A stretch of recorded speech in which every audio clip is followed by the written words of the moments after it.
In this devotional, I'm going to share with you 3 thoughts from Isaiah 53, verses 10 through 12, where I'll answer the question, why did Jesus have to die?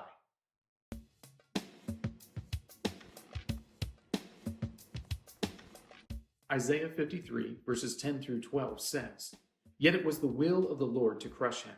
He has put him to grief. When his soul makes an offering for guilt, he shall see his offspring. He shall prolong his days. The will of the Lord shall prosper in his hand. Out of the anguish of his soul, he shall see and be satisfied. By his knowledge shall the righteous one, my servant, make many to be accounted righteous, and he shall bear their iniquities. Therefore, I will divide him in a portion with the many, and he shall divide the spoil with the strong, because he poured out his soul to death and was numbered with the transgressors. Yet he bore the sin of many and makes intercession for the transgressors."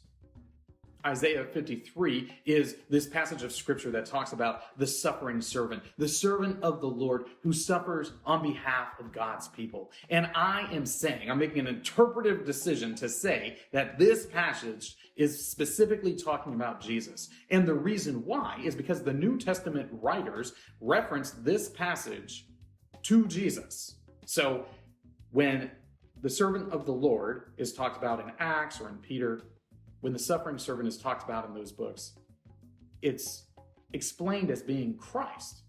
It's explained as being Jesus. And he is the one who accomplishes and fulfills this prophecy that Isaiah had given so many years before. So I'm making that interpretive decision with this passage, and doing so in light of the New Testament use of the same passage. Here are 3 thoughts from Isaiah 53, verses 10 through 12, answering the question, why did Jesus have to die?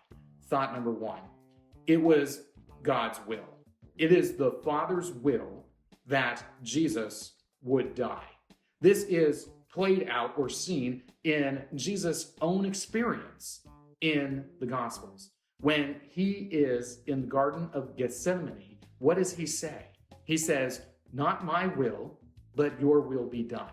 This gets repeated again and again. Jesus prays this prayer, "Not my will, but your will be done." And what is the Lord's ultimate will for Jesus?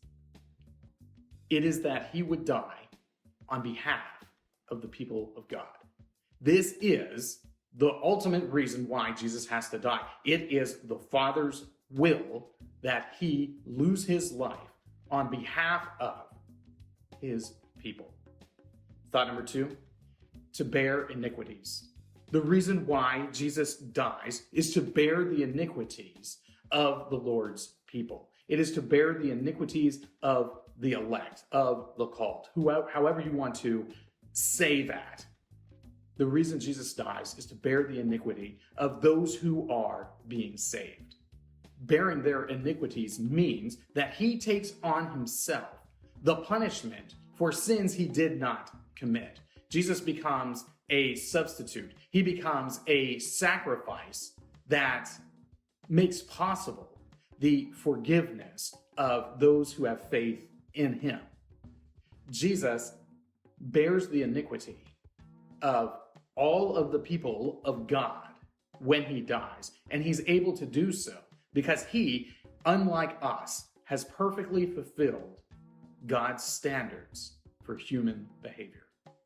Thought number 3, to make intercession. Jesus has to die in order to make intercession for sinners like you and I. Jesus has to die in order to appease the wrath of God against sin. And I talk about justice a lot. I like to discuss that because it's on a lot of people's minds these days. This concept of justice. Well, justice means that sin is punished. But since we are all sinful by our nature, that means that all of us justly will be crushed under the wrath of God.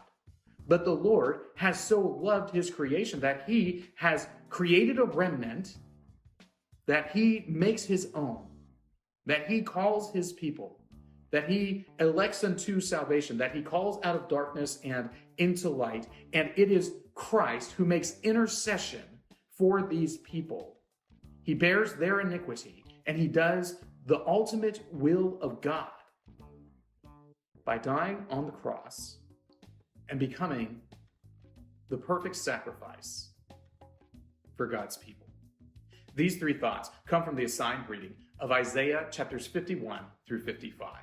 If you'd like to read through the Bible with me, you can do so by subscribing to this channel, by clicking on the link in the description, or by joining the Facebook group Through the Bible, where we are reading the text of Scripture together.